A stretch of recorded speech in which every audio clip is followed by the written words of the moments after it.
everyone. Listen, welcome to a special edition of Tapped In Magazine. Oh, do I got some juice for you today? I'm so super excited that you are here and joining us today. Listen, before we get started, I'm telling you, I got something so juicy for you today. But before we get started, I want to make sure that we kind of throw out some appreciation to our sponsors. Our first sponsor is Onstage Plus TV. So if you are not already download the Onstage Plus TV app, please go there right now. You can download it on all your smart devices. It's Onstage Plus TV. Go to that and download that app. I also want to thank our other sponsor, which is KP Productions, for being able to sponsor our show today. They have just released their new movie. It is now streaming on Tubi. It is called Homeless, A Ride at Home. If you could please go out and support KP Productions, I would greatly, greatly, greatly appreciate it. Now, before I bring on the special guest that we have today, I want to make sure that we're all connected on all of our devices here real quickly. We are streaming worldwide. So again, make sure that you go and download Onstage Plus TV. It's the app. You can do it on all smart devices. So listen, y'all, I am so excited. I've been waiting all day for this interview. I have the original, listen to me, the original bad girl of comedy. She's America's funniest comedian and actress. Her name is Miss Luenell. So we're going to bring her to the stage here real quick. Hey, Miss Luenell, how are you? Where did it say I'm America's funniest? Whose opinion was that? I'll take it, but I'm like, really? Okay. Yes, I am so super excited. Listen, I've been waiting all day for this interview. I've been on pins and needles waiting to talk to you. Oh my God, I love you so much. So thank you so much for tapping in to Tap In Magazine. Listen, Yes. if I don't know right now, she is our cover girl for the magazine. And if you have not got your copy, go to this link and click on the link and download her copy. Okay? So listen, I got to get ready to dive into this interview. And I want to make sure that, we get some good juice. Now, we've been promoting this all week. So people's been throwing in questions. You just won't believe it. So I'm going to try to get to Good. I love that. And also, listen, this is streaming worldwide. So it's going to be so many people watching this. It's just going to be crazy. Okay. So first of all, let's start off with the original question. Okay. How did you get started in comedy? There's so many different professions out there in the world. How did you choose comedy as your profession?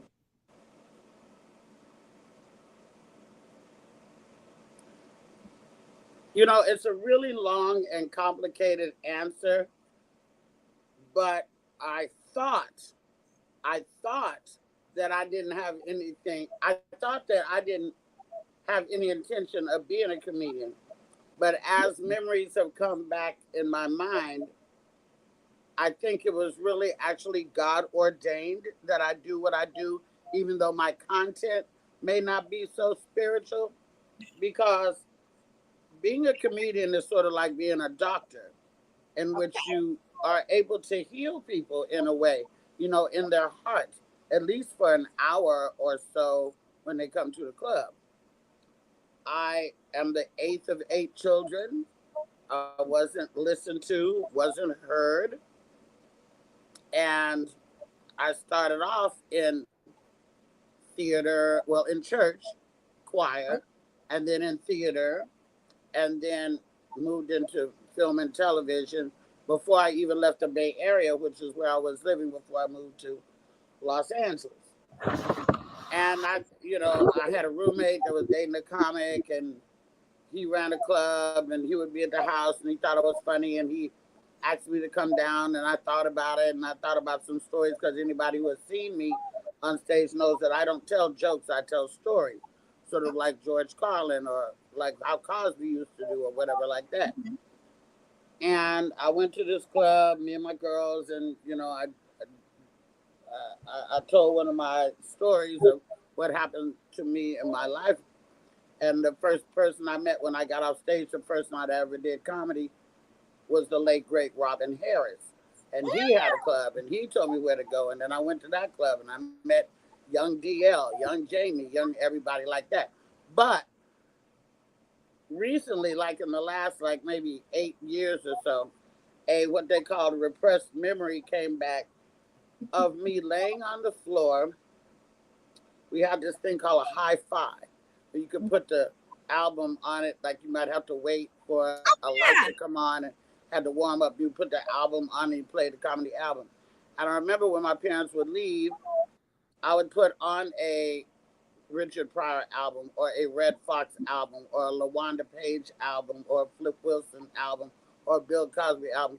And I would lay on the floor and put my eye up to that little red light and go in there in my mind and pretend like I was in a little seedy comedy club.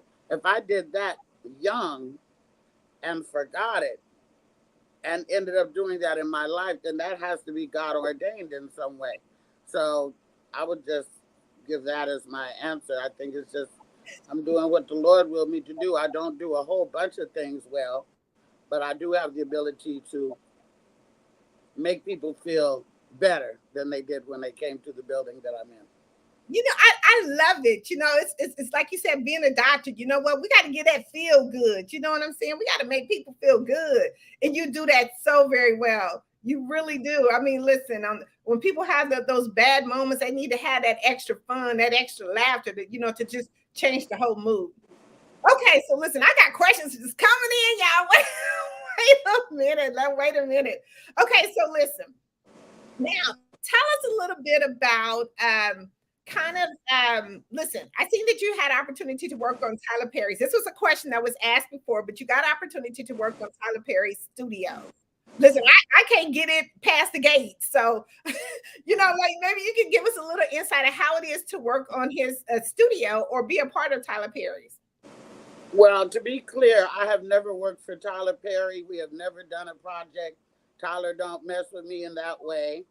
But we did film Coming to America on the Tyler Perry studio in Atlanta. A lot of it. Some of it was other places, but most of the film was shot on Tyler Perry studio. And how it felt for me coming to work there every day was one of the most beautiful experiences of my life. First of all, you're doing, it was my second Eddie Murphy movie in a year because I had done Dolomite Is My Name first. Yeah. Also, the wardrobe that Ruth Carter put everybody in. Ruth Carter is the first Black woman to win an Academy Award for wardrobe in the history of the world. She also did wardrobe for Dolomite. She also does Eddie's personal wardrobe and has done other projects with him as well. The wardrobe was so Africa-esque. So everybody that you saw had on beautiful, colorful, vibrant kente cloths and patterns and materials and textiles that we don't see every day. That was beautiful. Mm-hmm. Also, coming to work, don't forget Tyler had dedicated all those studios to icons, our icon. As many movies as Halle Berry has made for Hollywood, do they have a studio with her name on it? No. As many movies as Cecily Tyson has made for Hollywood, do they have a sound stage with her name on it? No.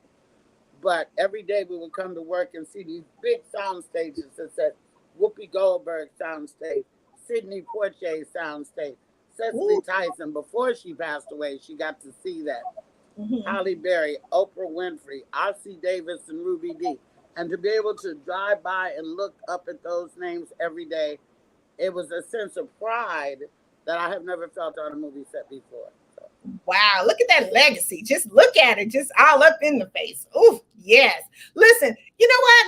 Now that you talk about that and talk about Coming to America 2, which was an amazing film. I saw Coming to America 1. Listen, loved it to death. Me and you kind of got something in common. You know, my daughter's a part of her KP production, and she just released a movie. I got an opportunity to work on set. Now, I know your daughter got an opportunity to be a part of Coming to America too, right? She was one of the dancers. Tell us a little bit how it is to work with that, or even just to see your daughter do something so amazing. Well, I'm very, I think my daughter is great. I think she's the best. Her Instagram is at it's Danelle though. ITSDANELLEDOEE. You can see for yourself.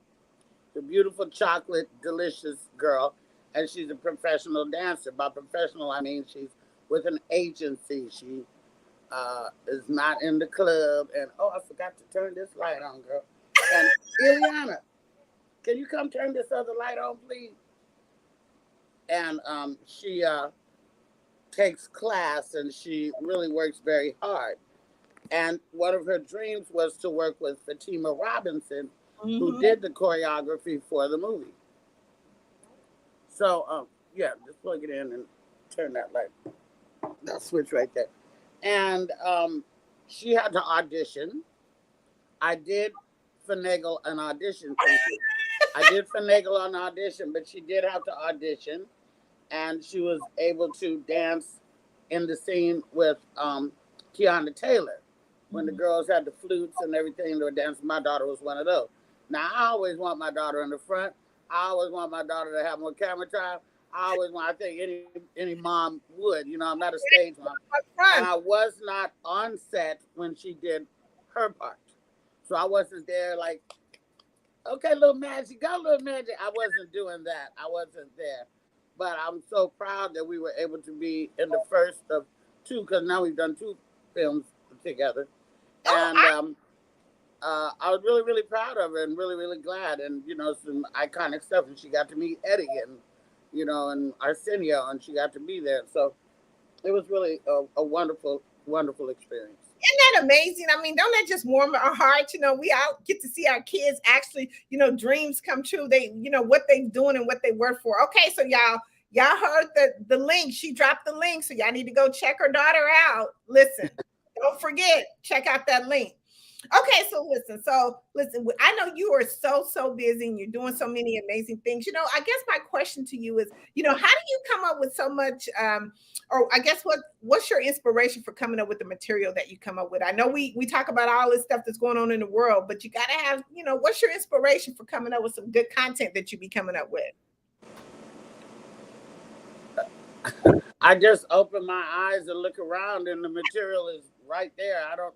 I don't really sit and write a lot of material. I write down bullet points, and then I just riff. I have a degree in English literature. I'm very well read and very well spoken, very articulate and very educated. And I also got a wicked, you know, sense of humor. And when you're a comedian, your mind is wired different than everybody else. It's just like, I suppose if you're a rapper, you know, I can't remember all those lyrics that the rappers or remember, you know. And so I think that's a talent and a blessing. And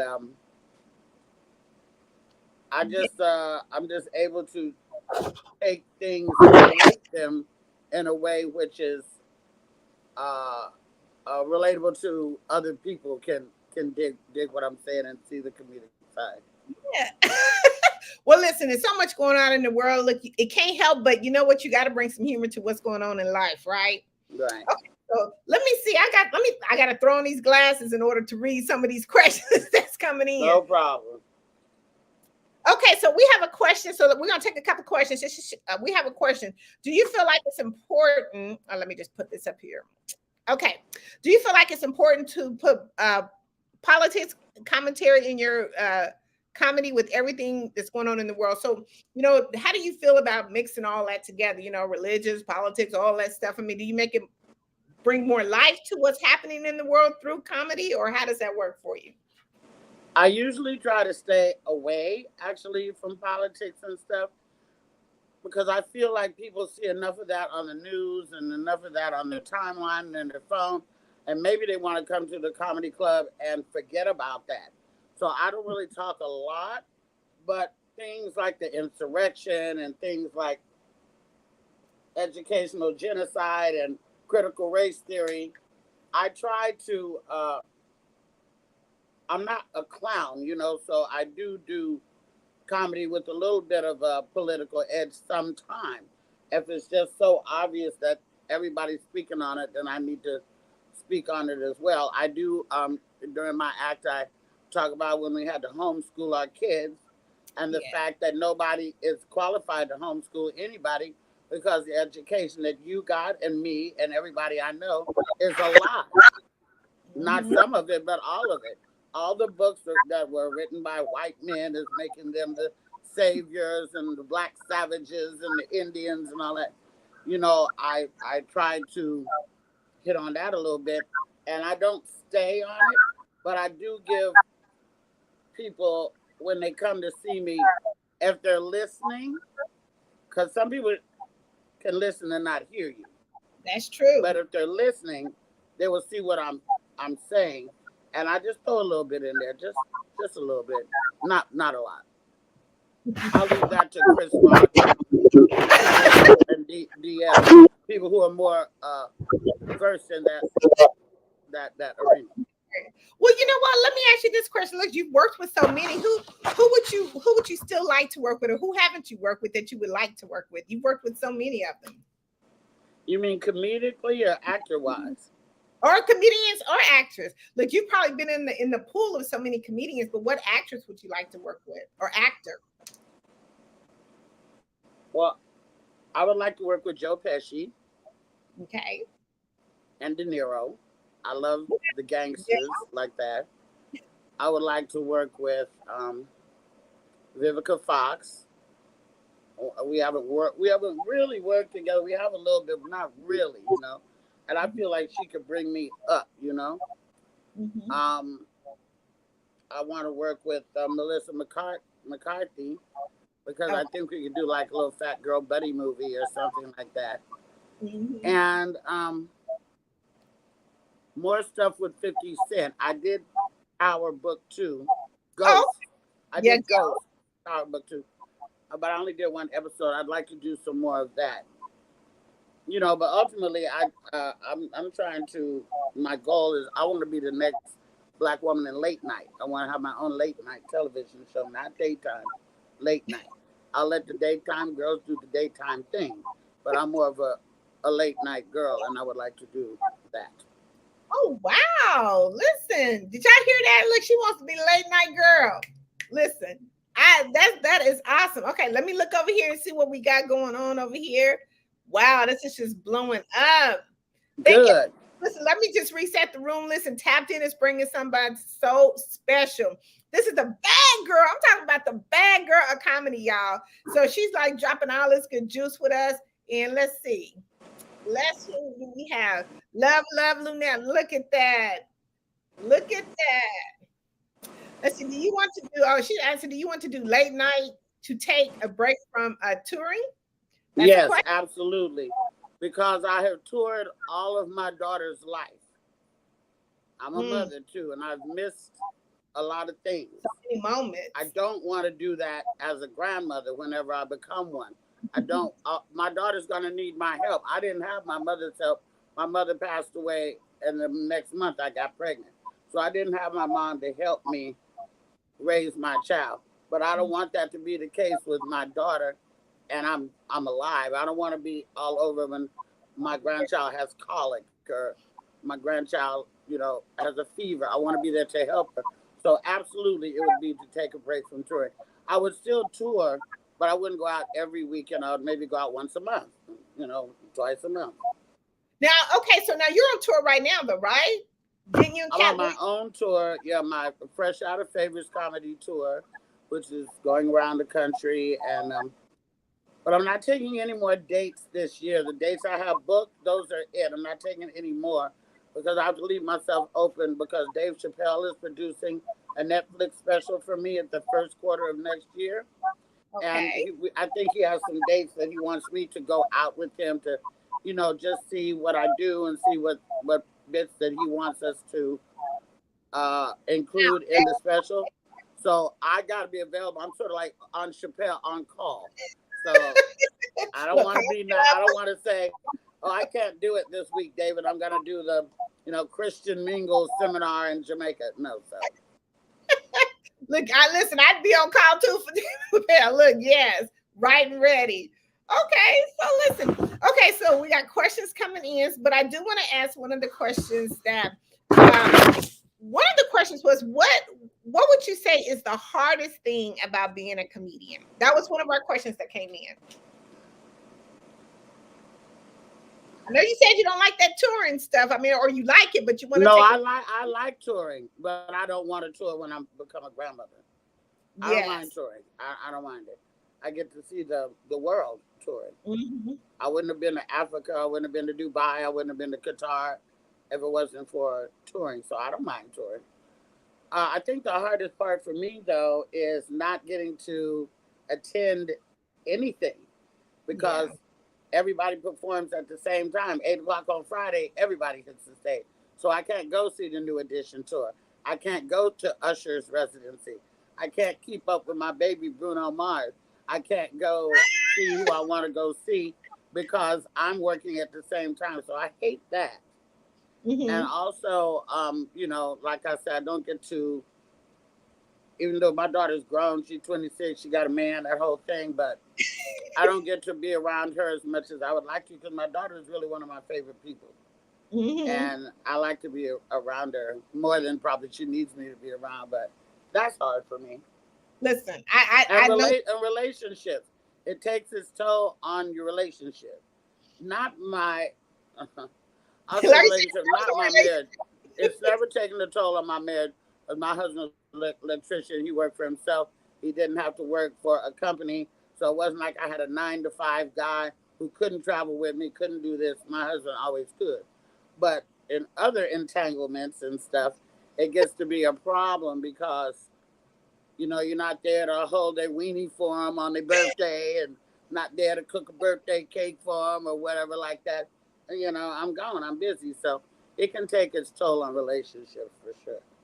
I listen. I can definitely relate to wanting to be around my kids. I love my daughters to death, and sometimes they be like, "Mama, listen, that's enough. Listen, you go to your spot now, and I'm gonna stay over here." So I definitely understand. Oh, okay. Wait a minute. We just got questions just coming in. Okay. So is the Netflix special going to take place in Oakland, California? Hopefully, absolutely. I have expressed that today that I want to film in Oakland. Everything that I am, I owe to Oakland, California. So yeah, if it's up to me, the Netflix special will be taped in Oakland. Okay, so we got a question over here on Facebook. So ask about, is it her toe movie? Is that what we're asking? Facebook responder? Is it a movie that's coming in up? Oh, the Reap What You Told. I released a trailer for a movie that Jamie Foxx, myself, Snoop, Tyron Taylor, and some others were going to do this movie called Reap What You Tow. Oh, toe. And Okay.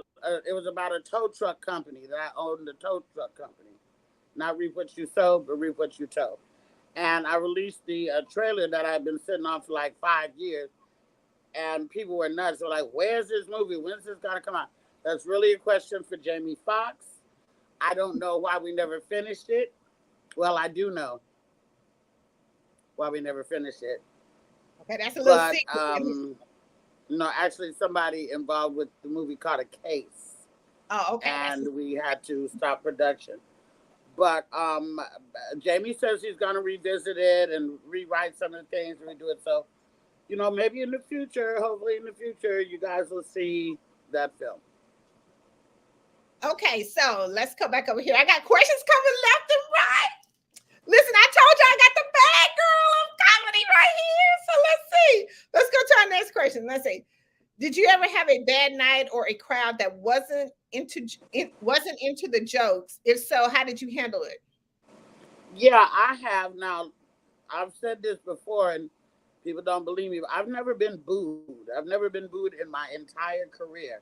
I have got crickets though. I have got the silent treatment before, and I think there's 5 words that can save you from looking really bad and trying to struggle to get that last laugh before. If you just say thank you and good night, thank you, good night, and I'm gone.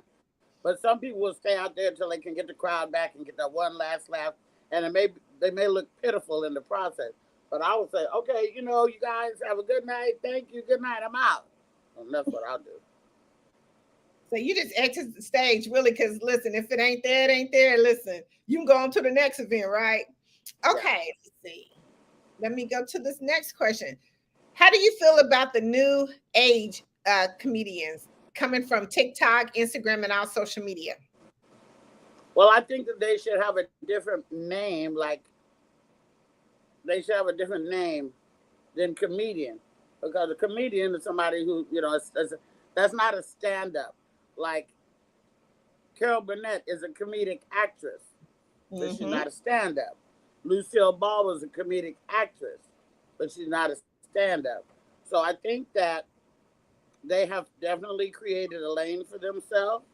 And I think that some of them have the ability to become really great actors. But everything that you do on TikTok, which is designed actually to make your attention span like 5 seconds and under. They have got it to where kids now can't put a phone down and watch a movie, even in a movie theater.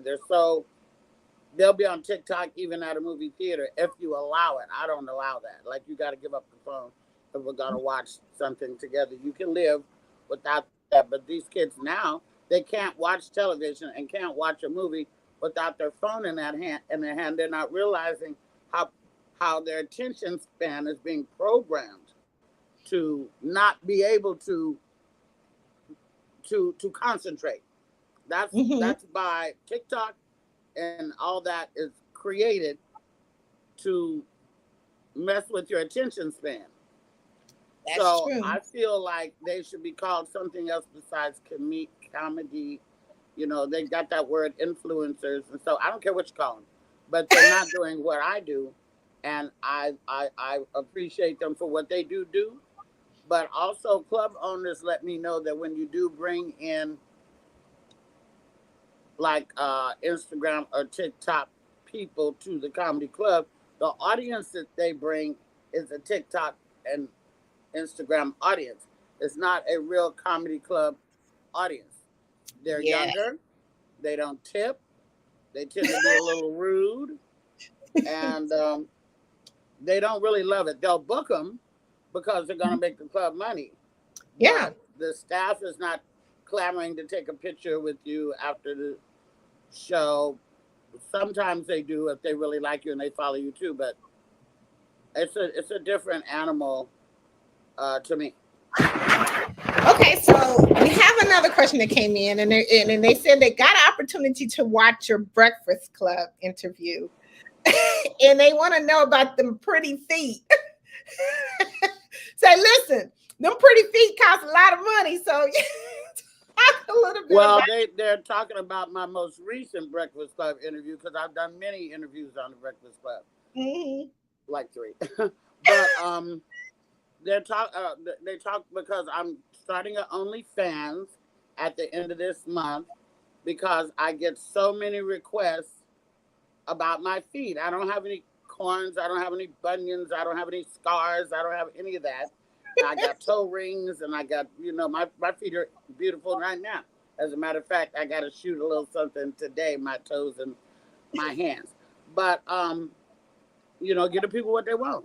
If there's money out there to be made and people want to be cash apping me money to get pedicures, well, why don't we just start a subscription and you can see them whenever you want to, And I will be doing some other provocative poses and stuff by myself or with a model, but I'm not going to be busting it open. I'm a grown-ass woman. I got 7 brothers and sisters and 17 nieces and nephews and a daughter.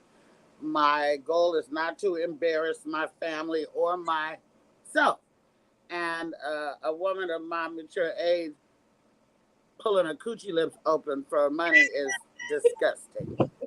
If you really want to see it up close, you need to holler at me. You know what I'm saying? Holler. Okay, so listen. On that note, we had another question, which was, okay, so how did you become? Are you the face or the ambassador of Rihanna's lingerie line? I was a Savage X Fenty lingerie ambassador for Rihanna. Because we have a mutual friend that I didn't know. My friend is a tour bus driver. He was a tour bus driver when I was on tour with Kat, not this last time, but the first time, Kat Williams. Mm-hmm. And he was driving her tour bus. Apparently, they were watching me one night on the bus. And he told Rihanna, he said, yeah, that's my friend right there. She said, no way. He said, yeah, that's my friend, Luenell. She said, call her if that's your friend. And he did. He called me on FaceTime. And I was like, what's up? It was like, I was looking crazy. It was like 1 o'clock in the morning. And I was like, what's up, Damien? And he was like, hey, we were just watching you on the bus. And I said, we who? And he said, my client. I said, who's your client? Boom, Rihanna popped on the screen like that. I was like, I almost broke my fingernail trying to get a screenshot. Like, oh my God, oh my God, oh my God. Which I do have that screenshot and I've never posted it. We were talking and she was saying she's a comedy fan and that she was a fan of mine. I was like, oh my God, thank you so much. I said, my daughter's a big fan of your lingerie. I said, I wish you made it in big girl sizes. She said, I do. I said, you do? She said, yeah. I said, well, shoot, I want to be a model, just throwing it out there. She said, let's make it happen. We got off the phone. I thought that was cute little Kiki. But in a couple of days, I got a DM from Rihanna saying, let me have your email. I was like, oh, okay. I sent her my email. Boom, contracts start coming. This is what we're going to do. Blah, blah, blah, blah, blah. This is how much you're going to get paid. This is what we need you to do. That's how it started. Then I had literally wrote a check bigger than my butt could cash. And I'm like, damn, here come this lingerie. Now I got to take these pictures. So I had to find a way to do it where I would show off the embellishment of the garment, but not be too naughty with it, Too risque. So that's what we did. And I took some very, very beautiful pictures. Very beautiful. Awesome. Now listen, everybody know, that's watching that I believe in the power of networking. She just witnessed. Listen, if y'all didn't catch them juice drops, how she networked that thing, how she got that connection. That's what we talking about right there, y'all. That power of networking. Okay. Well, listen, this question, look, I'm just gonna let the questions come in. Let them come on. I love that. I ain't even got to go through my interview. Okay, she said, look, you have a great career and experience a lot. Are you gonna write a book? That's the good question. There's some guys from Paris that are working on a documentary for me right now. A really good documentary. The documentary will also be accompanied by a book. But I don't want to self-publish. I don't want to, just sell books for $10. I really want a book deal from like Simon and Schuster. I want the advance. I want the $75,000 advance or the $150,000 advance. So I won't be doing a book if I don't get a major book deal. Because I'm not going to sell my story for $10 a pop. Y'all heard that. She ain't selling it for $10. So all you authors out there, guess what? You better ante up the price of your books because she said she ain't doing it. I mean, it just no, they can do what they want to, and maybe their story ain't like mine. But I got a real story. I think most of us do, and I just think it's worth more than that. Okay, so we have a question over here on Facebook.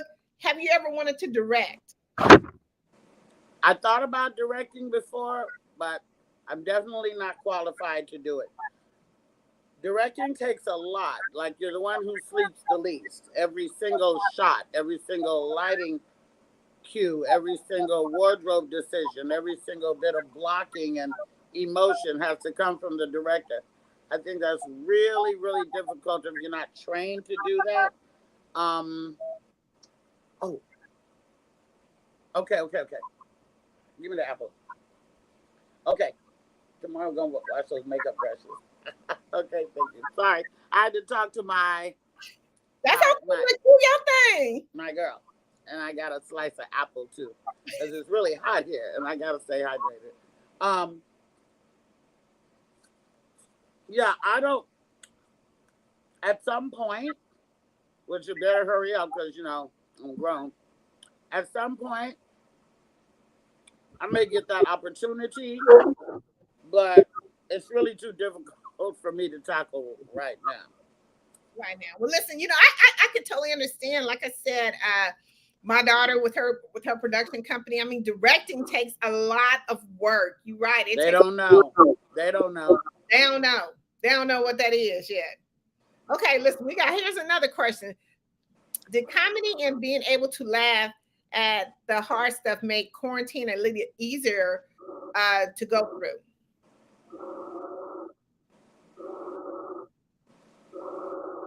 Quarantine was very difficult. There was some great things that came out of my quarantine.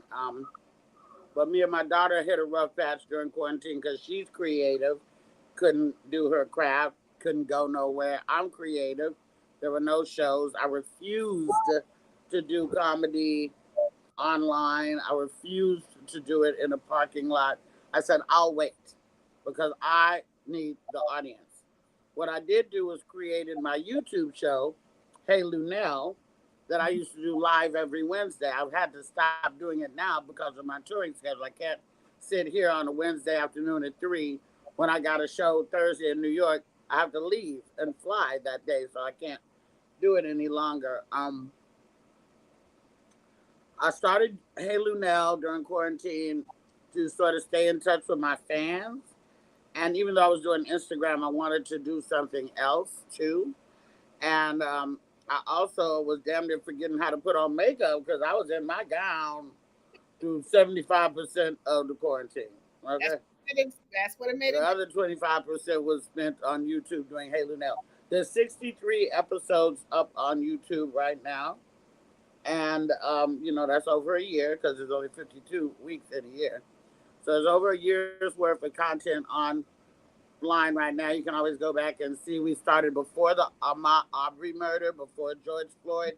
So we went through all that together on my show. And I was in such a sad and broken place that I had to put myself out, during the show and say, hey, these people are looking to me to lift them up, not be down in the trenches with them. So I had to sort of put myself up so that I could be the light that everybody was looking forward to every Wednesday at 3 o'clock.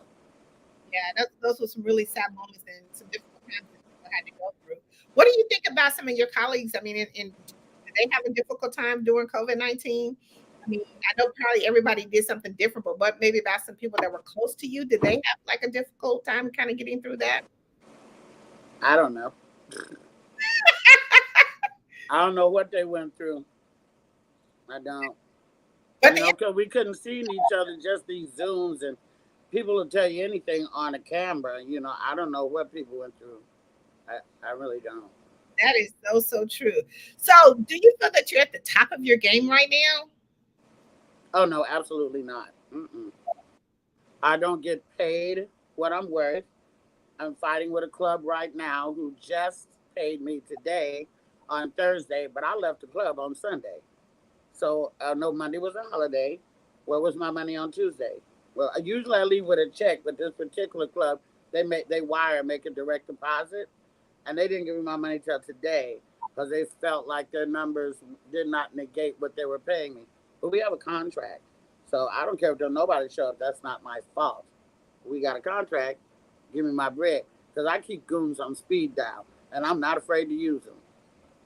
But I got my money today. You shouldn't have to go through that if you're at the top of your game. I don't live lavishly, even though it may look like I do to some people. And the other people who know me know that I don't live lavishly because I may not have a sprawling home with a swimming pool, but I got 2 buildings and a studio that everybody don't know about yet either.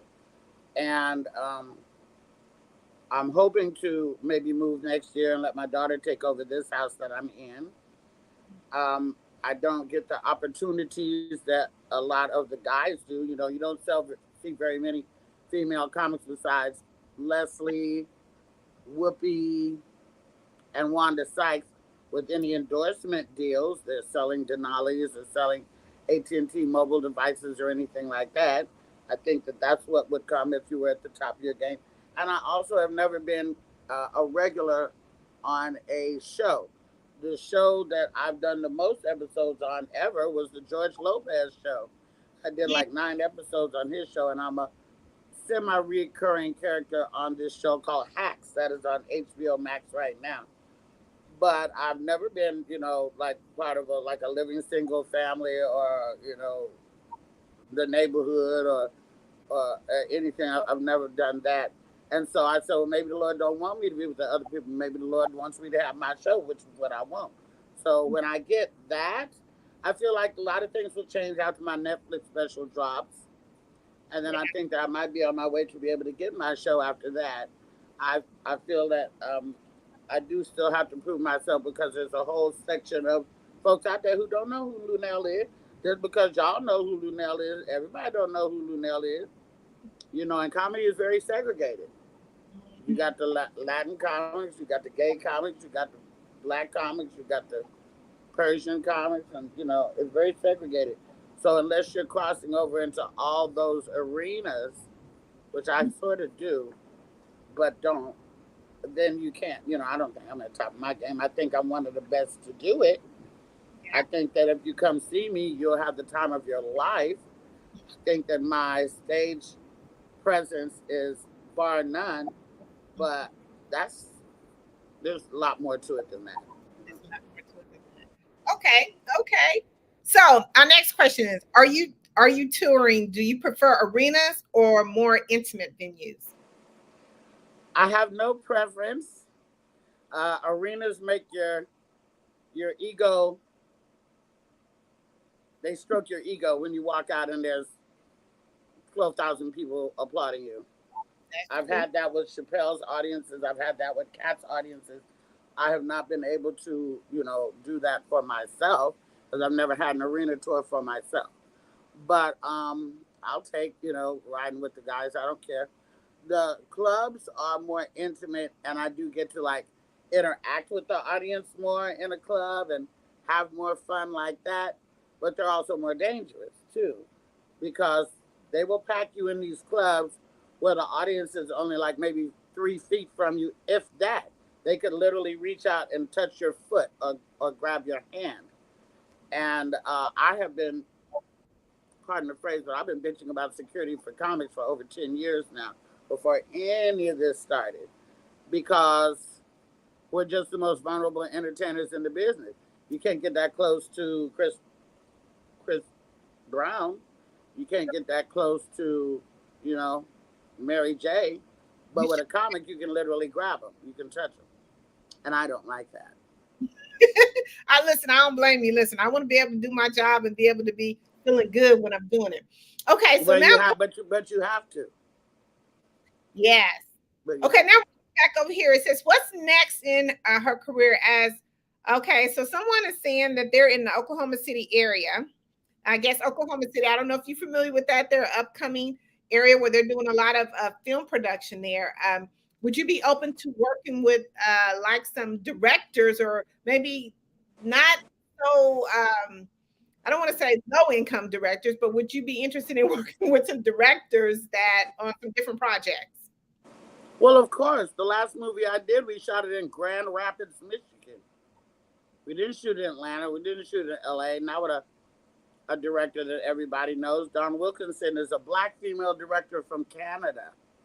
But I did this movie called Block Party, and it starred Margaret Avery, good old Suge Avery from The Color Purple, Good, yeah. Golden Brooks from Girlfriends, and, Mhm. various other actors and actresses. And yeah, we did that in Grand Rapids. I'll go wherever the work is, as long as it's not like Alaska or something like that. And then I'll probably do that if the money right and if the project is good. With so many years. Okay, I don't know if we asked this questions. There's so many questions coming in, y'all. I'm trying to catch all y'all questions. Look, I hope I ain't doing no repeat. I know we ain't got but a little bit of time. Okay, so do we ask you what was one of your, with so many years, do we ask you what was one of your funniest moments? Um, I think a lot of my funny moments I have to attribute to Cat Williams, and I love making a movie with him called American Hustle, and being on tour with him, and starting from the clubs and going into the arenas, and we just really have had a great time together through our ride together over 20 years, over 25 years of being friends. So some of my most hysterical moments have been with him, surely in that movie for sure. I had a great show one time with George Wallace and J. Anthony Brown, which I'll never forget. Hilarity, hilarity, hilarity. And as far as movie making, I've done some funny stuff with Adam Sandler and, Eddie, of course. That Dolomite movie was hilarity. I love me some So, Dolomite. I love that Dolomite movie. and that come Dolomite movie. They way down in the jungle deep. Stepped on a sick of mine. Look, I ain't gonna go there, y'all, but I love me some Dolomite movie. Okay, let's see here. Okay, we got a couple more questions. Thank y'all. I'm cool. I'm cool. I'm good. I got like 4 fans aimed at me right now. You think I'm playing? Here goes one right here. Is there? Let the audience know how hot it is there. Oh, honey, it's very hot. Very hot. I don't have central air in this house. It's an older house. It wasn't built with central air.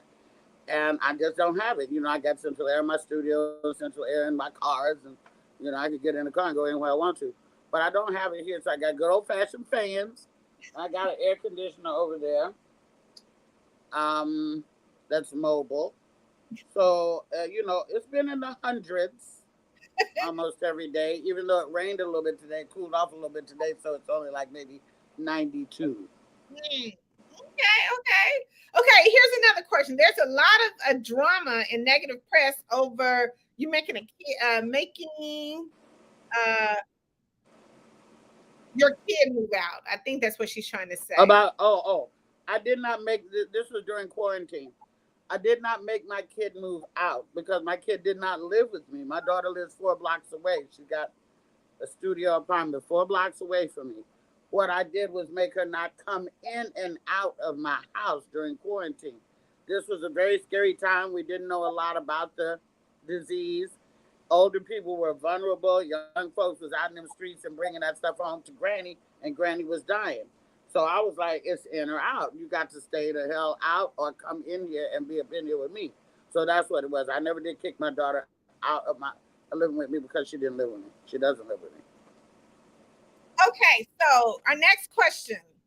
So one of our listeners actually took a cruise, a family cruise. There were a lot of comedians there, and they were amazing. Would you ever consider headlining on a cruise trip? Honey, I've done that. Okay. I've done that for Royal Caribbean, for Carnival. I've done that 12, 15 times. Mm-hmm. Okay, let me see. Wow, yeah, y'all coming in but I'm gonna tell you, I won't do it anymore. I don't think. If I do it, I'll be like like if LL or somebody performs. Sometimes they'll do it. They'll come in and get on the boat and perform and get out the boat and leave. I might do that rather than stay on the ship because you're in such tight quarters on the ship that the minute you open your door, there's people in the hallway. Now they know what cabin you're in.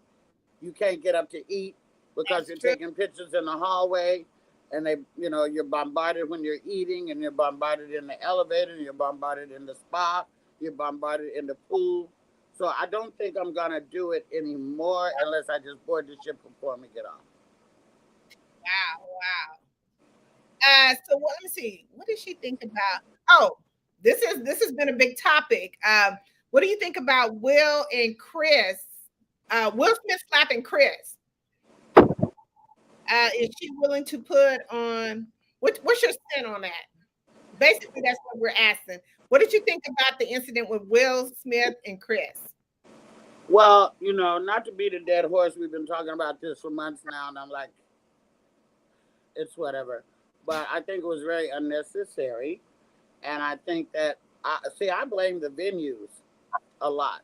Because nobody should be able, whoever it is, Will Smith or anybody, nobody should be able to get out their seat and walk up on the stage.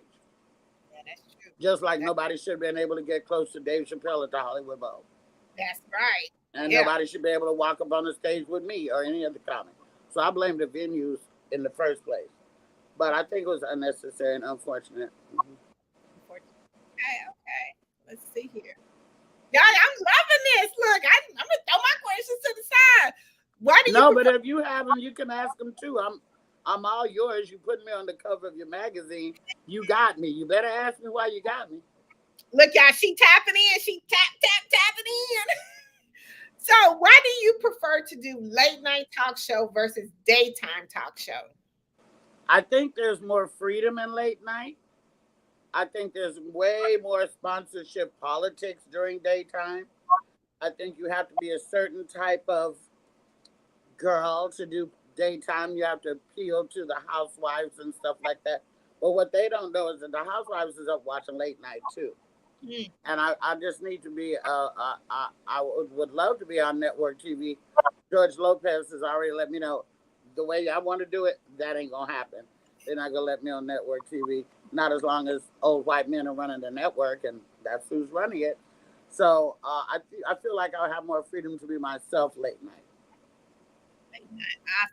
Now, so one of the questions is, we got to throw some self-care in there. So how do you relax? I mean, and take time for you. How do you do that? What's your self-care remedy? If I can spend time with my kid, that relaxes me. I like fine dining. I like that. I love spa anything. Feet, hands, shoulders, full body, deep tissue, oil, hot, facial, any of the spa treatments I love. I can do that every day of my life. And of course, sex is a wonderful relaxation. So you can't discount that one.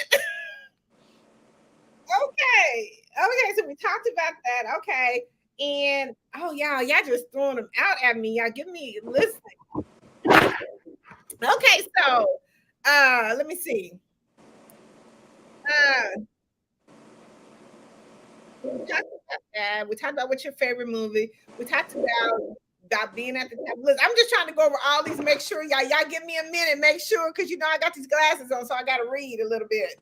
And plus, people come in late and they ask some of the same questions that we already asked. I know, so I'm trying to catch up.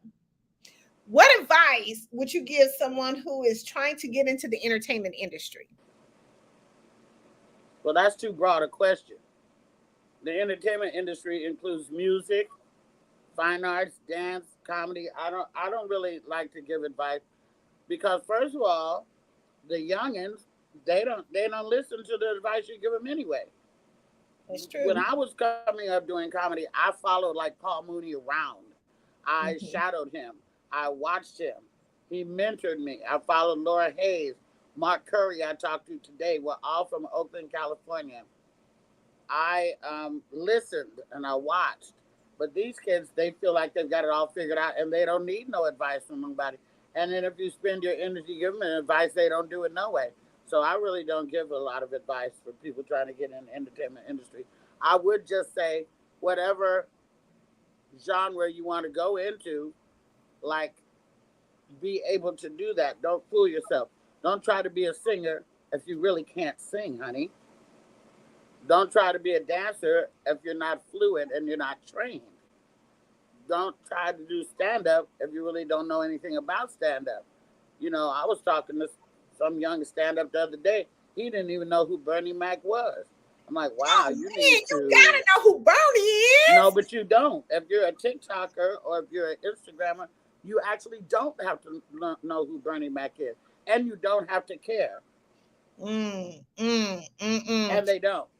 Listen, y'all, Bernie Mac, he from the old school. He was, them baby kids. Listen. No. Oh, no, he wasn't baby kids. He was... Robin Harris did Baby Kids. Robin Harris did Baby Please don't get the two confused like they did the other day at the U.S. Open when they called Dionne Warwick Gladys Knight. Don't do that. Wasn't that sad? Wasn't that sad? Listen. Okay, so yeah, okay, listen, I'm loving.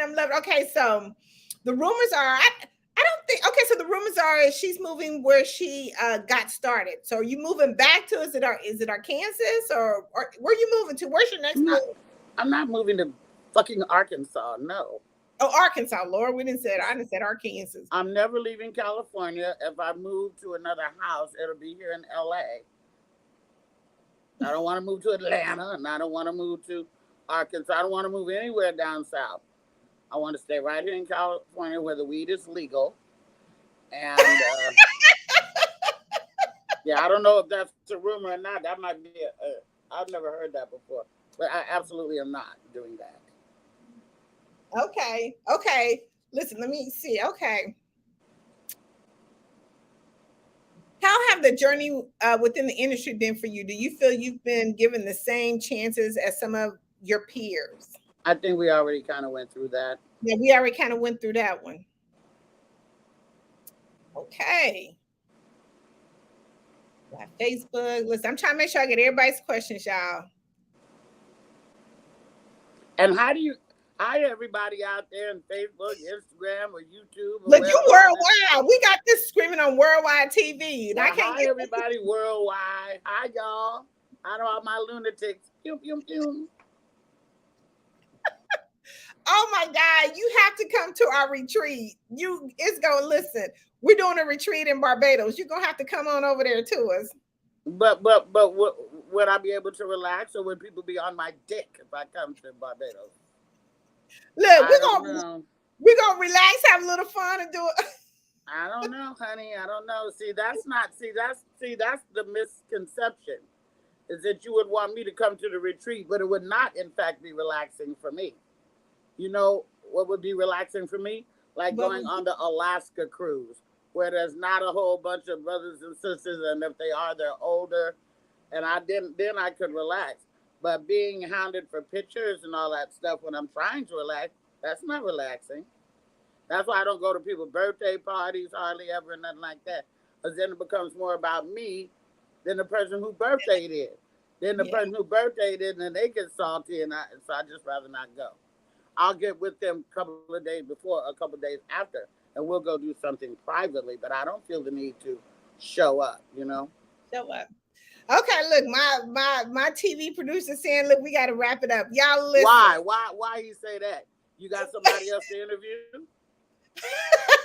I don't know. I don't think so, though. So he got somewhere to go?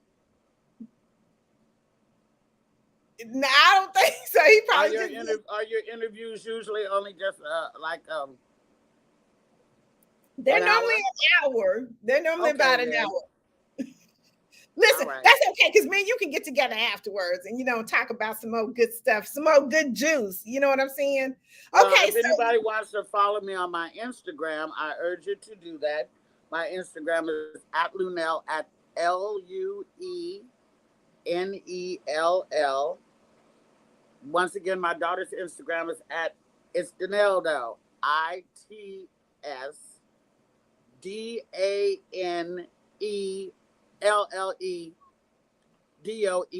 She did that complicated so nobody follow. She don't really follow people back, and she don't even do that. She be like, "Mom, you gave up my Instagram, and I got all these creepy guys on my page now." Like, and then my Facebook is the official Luenell. I just spelled my name, so I know you know how to spell official. So the official Luenell on Facebook. And I do get a chance to write people back from time to time, too. Oh, I love it. I love it. I love that personal connection. Okay, so listen, I'm going to drop her link one more time for you to go to her article. She has all her links in that article. Is it cool for me to post the cover? Oh, absolutely. Okay. Please post that. Post some tapping. I didn't know when to do it, so we'll do it today. Yes, thank you so much. Go to her article, you guys. If you didn't catch any of that, it's all inside the article. It's some good juice in that article. So please read it. Give us any final last words.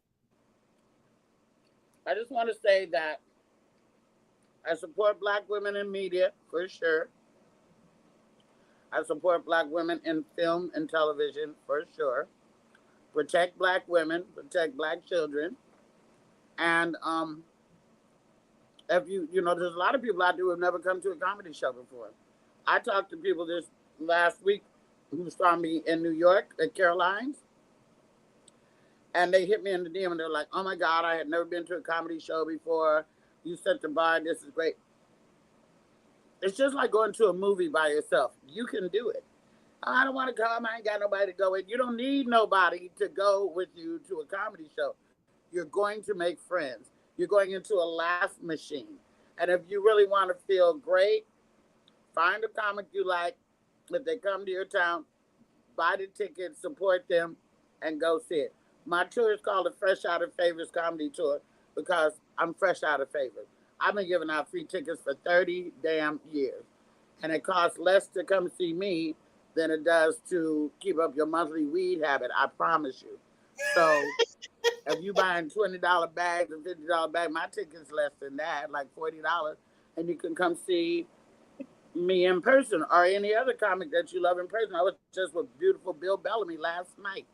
And let me Bill Bellamy. And you should go see them people because we are doing it for you. Clearly, we could do it from home.